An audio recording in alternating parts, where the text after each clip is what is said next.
अफसोसनाक खबर है, क्वेटा में सरियाब रोड पर कार पर फायरिंग से बाप बेटे समेत 4 अफराद जाँ बहक जबकि 2 अफराद जख्मी हो गए हैं। इस अफसोसनाक वाक़े की तफसीलात जानेंगे। समा के नुमाइंदे नूरुल आरिफीन हमें ज्वाइन कर रहे हैं। नूर, बताइए जो अफराद जख्मी हुए हैं उनके बारे में और पुलिस क्या क्या मालूमात हासिल कर सकी इस वाक़े के बारे में। जी बिल्कुल, ये अब से कुछ देर कबल ये क्वेटा का इलाका है, सरियाब रोड, जहां पर एक सरियाब मिल है, उसके करीब ये वाकया पेश आया है। मुसल्लह अफराद ने गाड़ी पे फायरिंग की है, जिसके नतीजे में 4 अफराद जो है वो मौका पे जाँ बहक हो गए, जबकि 2 राहगीर जख्मी हुए जिन्हें सिविल हॉस्पिटल क्वेटा मुंतकिल कर दिया गया है। SHO जो सरियाब है उनका कहना है कि ये वाकया पुरानी दुश्मनी का मालूम होता है और ये अफराद आज ही एक केस के सिलसिले में वो घर की तरफ जा रहे थे, जहां पर मुसल्लह अफराद ने जो है इनकी गाड़ी पे फायरिंग की है। वो कह रहे हैं कि वो पुलिस का कहना है कि वाकये का मुकदमा दर्ज कर लिया गया है और मुल्जिमान की तलाश की जा रही है। जी बहुत शुक्रिया नूरुल आरिफीन, आपने इस बारे में आगाह किया। और अब हम बात करेंगे वज़ीर आज़म पाकिस्तान इमरान खान की। उनका कहना है रावल अर्बन डेवलपमेंट प्रोजेक्ट का केस लाहौर हाई कोर्ट के सामने ठीक से पेश नहीं कर सके, सुप्रीम कोर्ट में बेहतर अंदाज में इस मामले को रखेंगे। वज़ीर आज़म इमरान खान का कहना था कि ये कोई हाउसिंग सोसाइटी नहीं है बल्कि जदीद शहर बनेगा। इस्लामाबाद से बाहर और लाहौर से करीब इस शहर की तामीर का मकसद लाहौर की सॉलिड वेस्ट मैनेजमेंट और सीवरेज ड्रेनेज कंट्रोल करना है। तो हुआ ये भी है कि वज़ार सरकार के कानूनी माहिरीन ने PTI के गेम चेंजर मंसूबे को खतरे में डाल दिया। कमज़ोर दलाइल पर फैसला पंजाब हुकूमत के खिलाफ आने पर वज़ीर आज़म वज़ीर आला पंजाब की टीम से नाखुश हैं। वज़ीर इत्तलात फवाद चौधरी का कहना है कि हुकूमत को यह हक हासिल है कि कोई शहर बसा सके। जो पार्लियामेंट का इख्तियार है वो उसके पास रहे, जो अदालत का इख्तियार है वो अदालत के पास रहे। रावी प्रोजेक्ट से वसी पंजाब को बहुत फ़ायदा होगा। मामला कुछ ये बना कि वज़ीर आज़म इमरान खान दौरा लाहौर मुकम्मल करके ऐवान वज़ीर आला से जाने लगे। ऐसे में एक खातून गेट के सामने आ गई, सिक्योरिटी अहलकारों ने उनको आगे जाने नहीं दिया। मजीद बात होगी। समा के नुमाइंदे मोहसिन बिलाल हमको ज्वाइन कर रहे हैं। मोहसिन बिलाल, सारी की सारी बात भी बताइए, खातून कौन थी, क्या मालूम हो सका, ये भी बताइए। जी किरण, बिल्कुल वज़ीर आज़म एक रोज़ा दौरे पर ऐवान वज़ीर आला पहुंचे थे और चूँ ही वो ऐवान वज़ीर आला से रवाना होने लगे और GR1 का गेट खुला तो एक खतून जो है वो वहाँ पर सामने आ गई और पुलिस एहलकार जो वहाँ पर मौके पर मौजूद थे उनकी दौरे लग गई। जो पुलिस की खतून के साथ तकरार हुई उसमें खतून का ये कहना था कि आप मुझे मैडम कहकर पुकारे। पुलिस एहलकार ने बार बार कहा कि बीबी यहाँ से हट जाए, जिस पर जो है वो खतून काफ़ी ज़्यादा अग्रेसिव हो गई और उसने कहा कि प्रोटोकॉल किसी का भी है, अब मैं यहीं GR1 के जो क्लब चौक कहलाता है वहां पर खड़ी रहूंगी। फिर खतून पुलिस एहलकार को बुलाना पड़ा। उसके साथ भी राहगीर खतून की जो है काफी ज्यादा तहल कलामी हुई और जो ही वज़ीर आज़म इमरान खान का प्रोटोकॉल यहाँ क्लब चौक से गुजरा और ऐवान वज़ीर आला से दूसरे वज़रा का प्रोटोकॉल भी गुजरा, तो उसके बाद भी काफी ज्यादा खतून की जो है वो पुलिस एहलकारों के साथ तकरार हुई और उसके बाद जो है वो खतून वहां से चली गई। ताहम खतून की जो पुलिस एहलकारों के साथ तकरार हुई उसमें यही था कि पुलिस एहलकारों की जानिब से खतून के साथ जो है वो बदतमीजी की गई और तहलकामी की गई, जिस पर जो है खतून अग्रेसिव हुई और उनका ये कहना था कि मुझे बीबी कहकर क्यों पुकारा गया है, मुझे मैडम कहिए। बहुत शुक्रिया, आपने अपडेट किया। मुस्लिम लीग नून के रहनुमा ख्वाजा साद रफ़ीक अपोजिशन के किरदार से गैर मुतमईन, कहते हैं कि अपोजिशन को सड़कों पर निकलना चाहिए। लोग जानते हैं कि इमरान खान के आने के बाद करप्शन में इजाफा हुआ है। PTI के डोनर्स और सपोर्टर्स को नवाजा गया, दूसरों को चोर कहने वाले खुद चोर निकले। इमरान खान की हुकूमत आने के बाद पाकिस्तान में करप्शन रेट बड़ी तेजी से बढ़ा है। जो PTI के डोनर्स थे या सपोर्टर्स थे उनको बहुत बुरी तरह नवाजा गया। दूसरों को चोर कहने वाले दरअसल खुद चोर निकले। मैं अपोजिशन के मौसर किरदार से मुतमईन नहीं। अपोजिशन को अपनी सरगर्मियों में इजाफा करना चाहिए और सड़क के ऊपर अपनी एक्टिविटी को बढ़ाना चाहिए। नैब का 2nd और 3rd अमेंडमेंट का बिल है जो कि नैब को टोटल कंट्रोल करने का प्लान है गवर्नमेंट का। हुकूमत जिसकी भी होगी नैब जो है वो उसके इशारों पर चला करेगी, ये काबिल कबूल ही नहीं है। TVM हमने कहा डे लाइट रॉबरी का अगला प्रोग्राम है और अगला इलेक्शन लूटने का मंसूबा है। जरा तब्दीली के मजे सब ले ले, जिन्हें तब्दीली का बहुत शौक था और जो बड़े शौक और ज़ौक से इस 2 नंबर तब्दीली को लेके आए थे। हर लॉन्ग मार्च से कुछ ना कुछ निकलता है, कोई लॉन्ग मार्च कभी जाया नहीं होता। तो हम तवक्को करते हैं कि जो ताकतवर हल्के हैं अब वो न्यूट्रल रहेंगे और माजी की तरह कोई जानिबदाराना किरदार अदा नहीं करेंगे। अब जानिए आला ऐवान में क्या हुआ। स्टेट बैंक तरमीमी बिल सेनेट से ड्रामाई अंदाज में मंजूर हो गया। अपोजिशन के इसरार पर बिल पेश हुआ। हक में और मुखालिफत में 43-43 वोट पड़ गए। चेयरमैन सेनेट ने हक में वोट डालकर बिल मंजूर करवा दिया। राय शुमारी के दौरान कायदे हिज़्ब इख्तिलाफ यूसुफ रजा गिलानी समेत कई अपोजिशन अरकान सिरे से गायब रहे। वहाब कामरान रिपोर्ट करेंगे।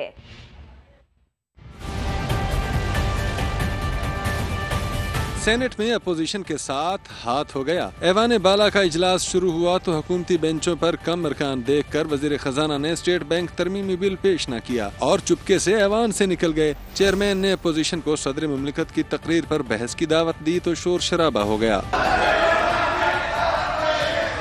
गवर्नमेंट अपना बिल अगर ले ही नहीं करे तो मैं कुछ नहीं कर सकता, ना आप कुछ कर सकते। इसलिए गुजारिश है कि आप इस पे बात करें जो प्रेसिडेंशियल स्पीच है। शोर शराबे में सादिक संजरानी ने इजलास 30 मिनट के लिए मुलतवी करने में ही आफियत जानी। वक्फे के बाद वजीर खजाना इजलास में आए और अपोजिशन के इसरार पर बिल पेश करने की तहरीक पेश की तो बिल के हक और मुखालफत में 43-43 वोट पड़े। चेयरमैन सेनेट ने अपना वोट हुकूमती पलड़े में डालकर तहरीक पेश करने की मंजूरी दे दी। अपोजिशन 43 और ट्रेजरी 43, तो I will go with the treasury benches जी। सादिक संजरानी ने यस और नो के तहत बिल की मंजूरी दी तो अपोजिशन ने दोबारा गिनती का मुतालबा कर दिया। दोबारा गिनती हुई तो अपोजिशन का एक वोट कम हो गया। Opposition 42, treasury 43, the bill stands fast. ANP के उमर फारूक कासी दोबारा गिनती के वक्त ऐवान से जा चुके थे। अपोजिशन बेंचों पर बैठने वाले आज़ाद ग्रुप के वोट भी हुकूमत को पड़े। सेनेट में अपोजिशन की अक्सरियत के बावजूद स्टेट बैंक तरमीमी बिल मंजूर हो गया है। हुकूमत के अपने 4 अरकान की अदम मौजूदगी के बावजूद अपोजिशन के 8 अरकान की गैर हाजिरी ने पांसा पलट दिया। ऐवान बाला में क्या कुछ हुआ, ज़हीर अली खान रिपोर्ट कर रहे हैं।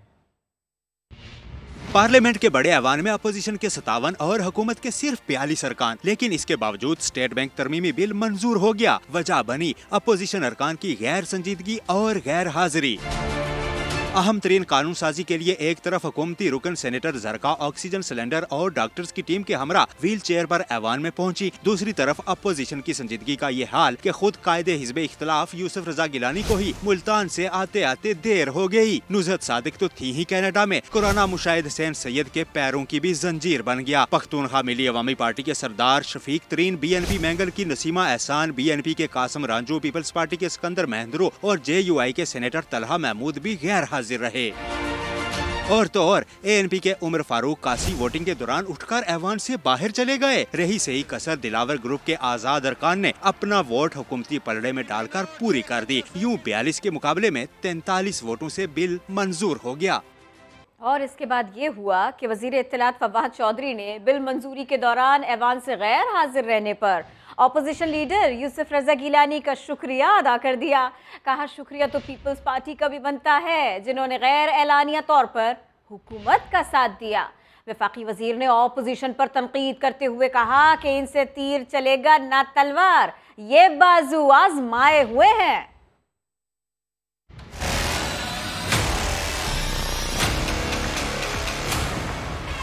मुंतशिर अपोजिशन, नाकारा हिकमत अमली, उसके नतीजे में एक और शिकस्त अपोजिशन का मुकद्दर जो है वो बनी है। कौमी असम्बली में अदम एतमाद लेके आने का अपोजिशन जो ख्वाब देख रही थी, ये ख्वाब उनके उस ऐवान में भी पूरे नहीं हुए जहाँ पे उनको नाम नहाद अक्सरियत हासिल। पहले ही कहा था कि ना तीर चलेगा ना तलवार इनसे, ये बाजू मेरे आजमाए हुए हैं।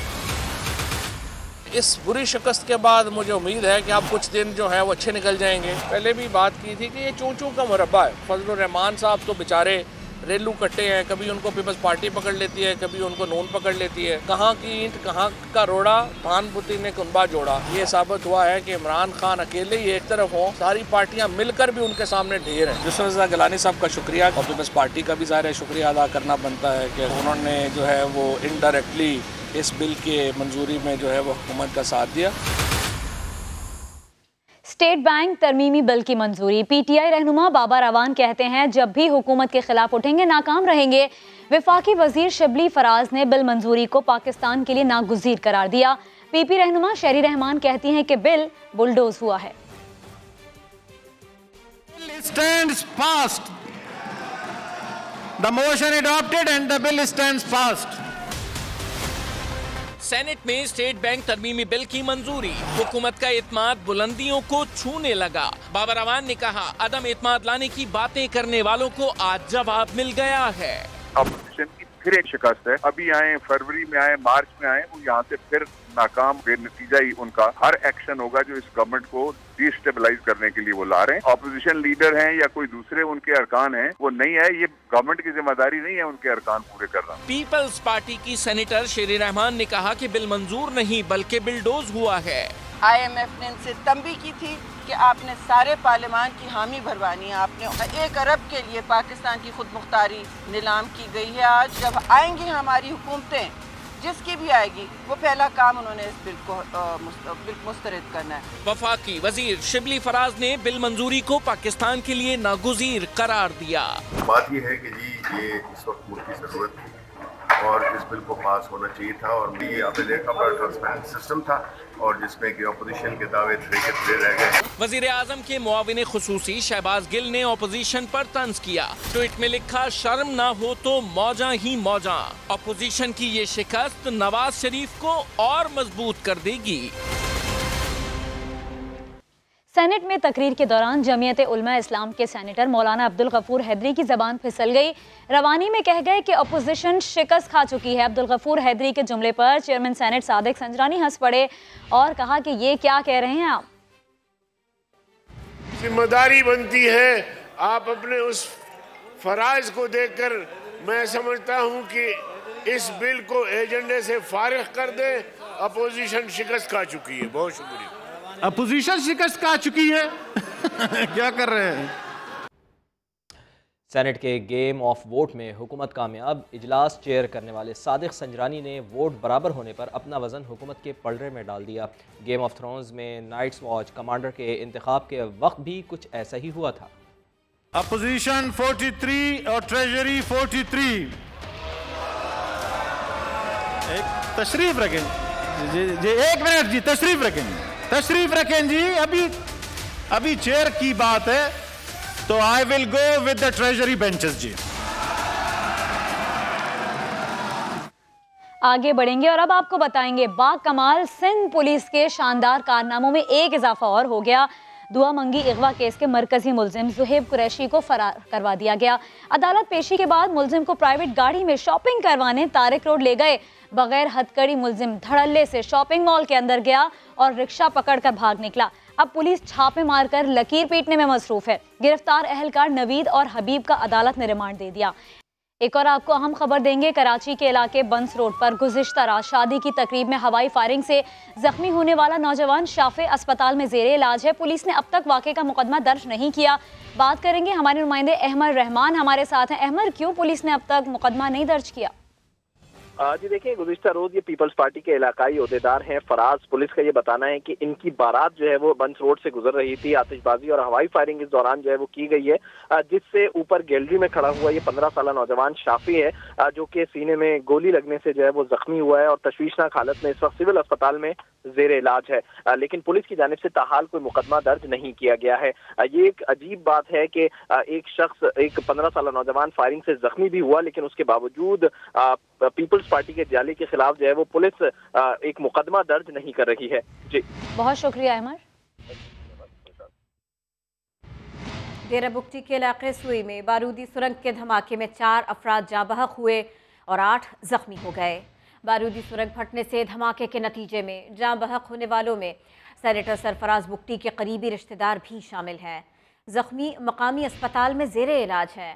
सेनेटर सरफराज बुगटी ने ट्विटर पैगाम में लिखा, रियासत कब तक मासूम लोगों पर ऐसे हमलों को बर्दाश्त करती रहेगी।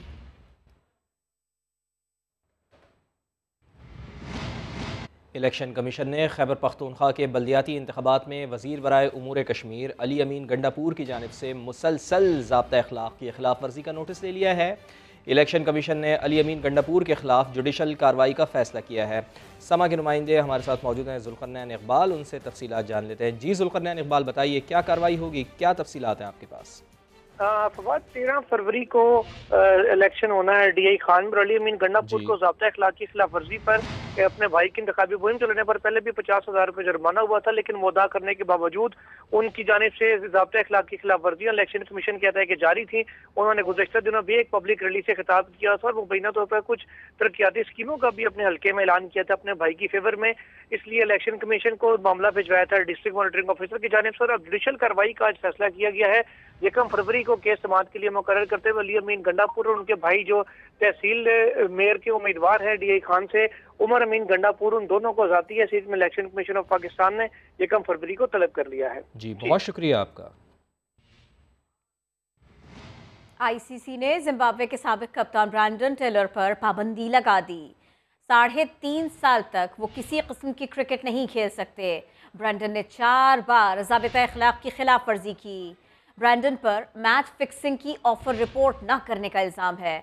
उन्होंने जिम्बाब्वे के लिए 284 इंटरनेशनल मैचेस खेले हैं। तो Pakistan super league 7th addition का आज दूसरा मैच होगा किनके दरमियान, वो भी जाने। पेशावर ज़ल्मी और कोयटा ग्लैडिएटर्स, इनके दरमियान ये मैच खेला जाएगा। ये मैच देखने के लिए शायकीन नेशनल स्टेडियम पहुंचना शुरू भी हो गए हैं। तो जनाब, Pakistan super league 7th addition, इसका आज का दूसरा मुकाबला, बड़ा मुकाबला मैच होना है पेशावर ज़ल्मी और कोयटा ग्लैडिएटर्स के दरमियान। शायकीन अपनी फेवरेट टीम्स और अपने फेवरेट खिलाड़ियों को देखने के लिए इकट्ठा होना शुरू हो गए, पहुंचना शुरू हो गए। नेशनल स्टेडियम कराची जाना होगा, वहां बैठकर मैच देखना होगा और तमाम तर कोविड SOPs के साथ देखना होगा। तो सारी की सारी हैपनिंग्स हैं और उनका जोश बढ़ाने के लिए यहाँ पर बड़े ख़ास लोग भी मौजूद हैं, ख़ास इंतज़ामात स्टेडियम के आसपास, और इस सब के साथ अंदर जाके मैच देखिए, लेकिन पूरी एहतियात के साथ। PSL 7 पेशावर ज़ल्मी और कोयटा ग्लैडिएटर्स का टाकरा, कराची के शायकीन पहुँचना शुरू हो गए। तो नेशनल स्टेडियम के बाहर आपको लिए चलते हैं, जहां पर मौजूद हैं समा के नुमाइंदे हुज़ैफ़ा खान। हुज़ैफ़ा, बड़ा अहम मैच होने वाला है आज कोयटा ग्लैडिएटर्स और पेशावर ज़ल्मी के दरमियान। ये बताइएगा कि शायकीन कितनी बड़ी तादाद में यहाँ पर मौजूद हैं और यकीनन इंजॉय करने के मुंतज़िर हैं?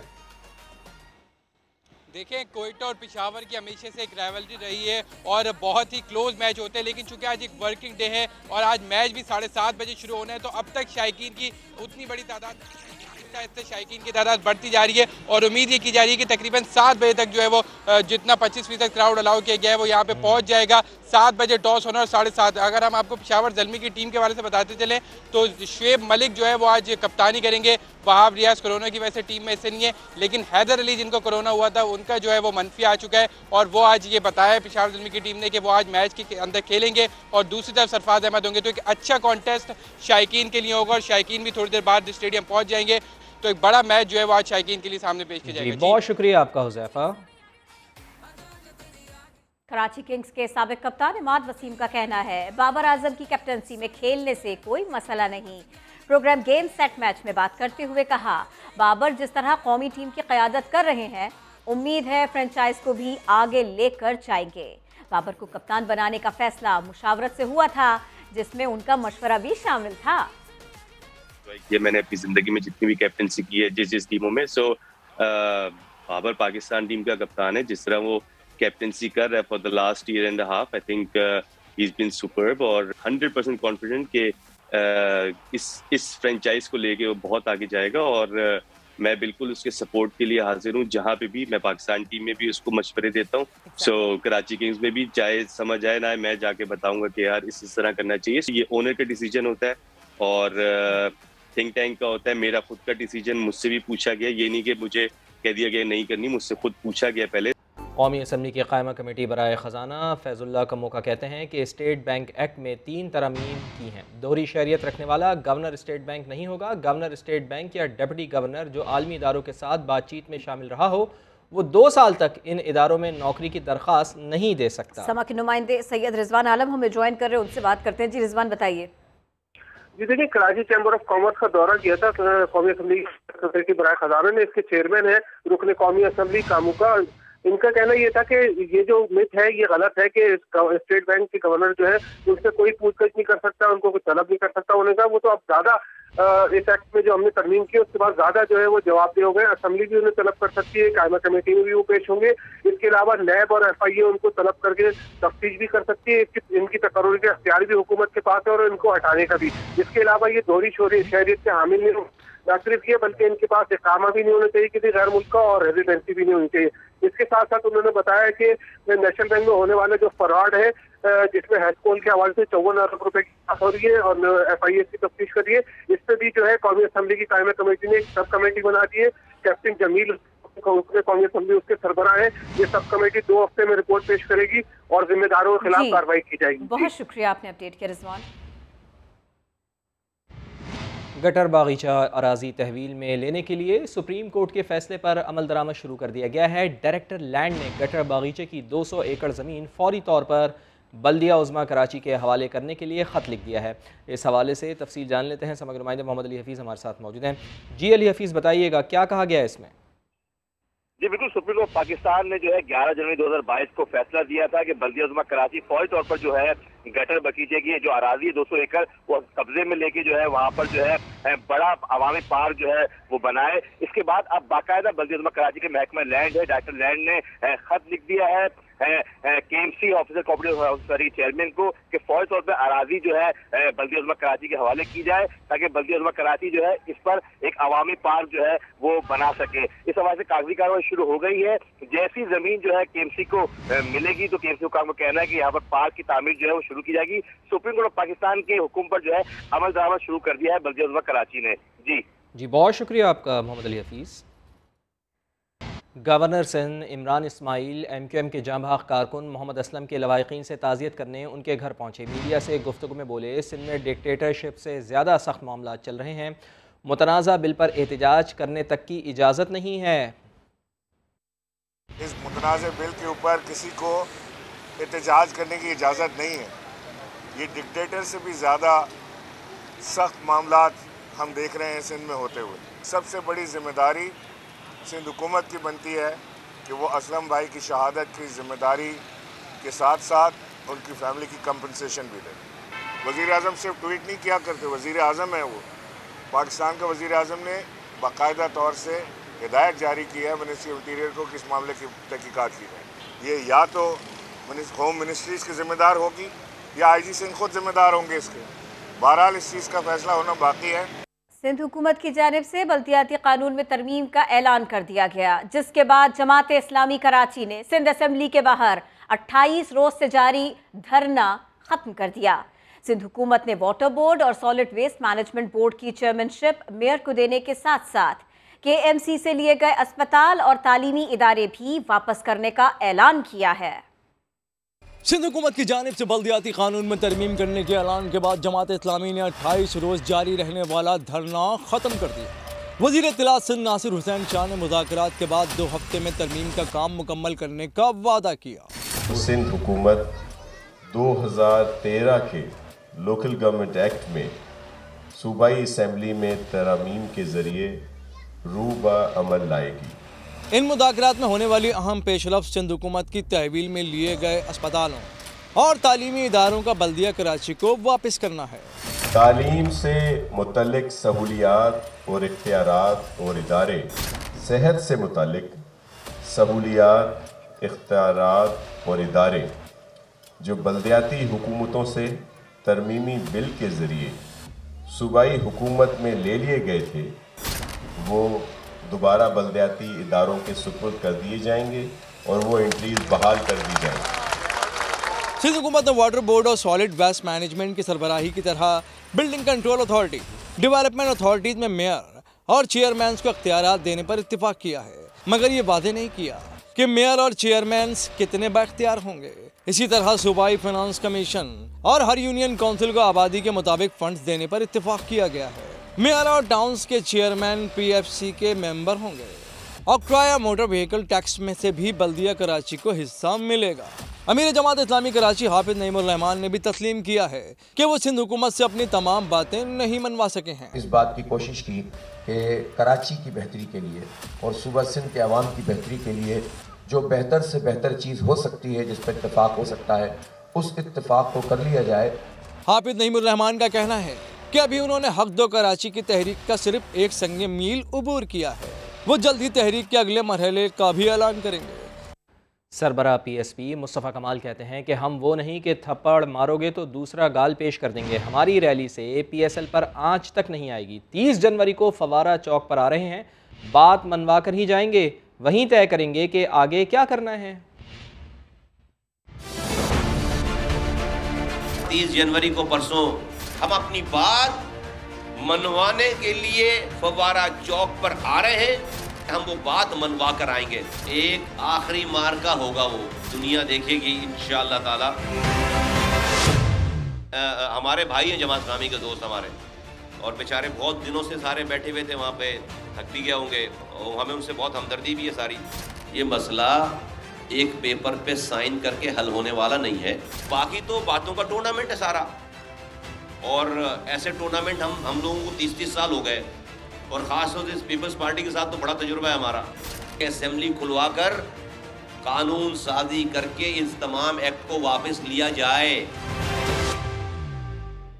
बिलावल भुट्टो ने बड़ी तनकीद की, यही आपको बताते हैं। पीपल्स पार्टी के वसीला सेहत कार्ड को नवाज शरीफ ने PM कार्ड और फिर PTI ने सेहत इंसाफ कार्ड का नाम दे दिया। बिलावल भुट्टो ने ऐसी तनकीद की, कहा नक़ल के लिए अक़ल की ज़रूरत होती है। पीपल्स पार्टी का वसीला कार्ड इंतहाई गरीबों के लिए था। गम्बर्ट NICVD और SIUT का बजट पूरे खैबर पख्तूनख्वा के सेहत कार्ड के बराबर है। मुल्क में कोरोना के वार जारी हैं। एक दिन में 30 मरीज जान से गए हैं। 8,183 नए केसेस रिपोर्ट हुए हैं। मुस्बत शरह 11.92% तक जा पहुंची है। सबसे ज़्यादा 20 अमवात सिंध से रिपोर्ट हुई हैं। कराची में शरह 27.92% हो गई है। पेशावर सबसे ज़्यादा 29.65% के साथ पहले नंबर पर है। इस्लामाबाद में कोरोना मुस्बत आने की शरह 17.13% रिकॉर्ड की गई है। लाहौर में कोरोना से मुतासिर 6 अफराद का इंतकाल हुआ है। मुस्बत शरह 20% से बढ़ गई है।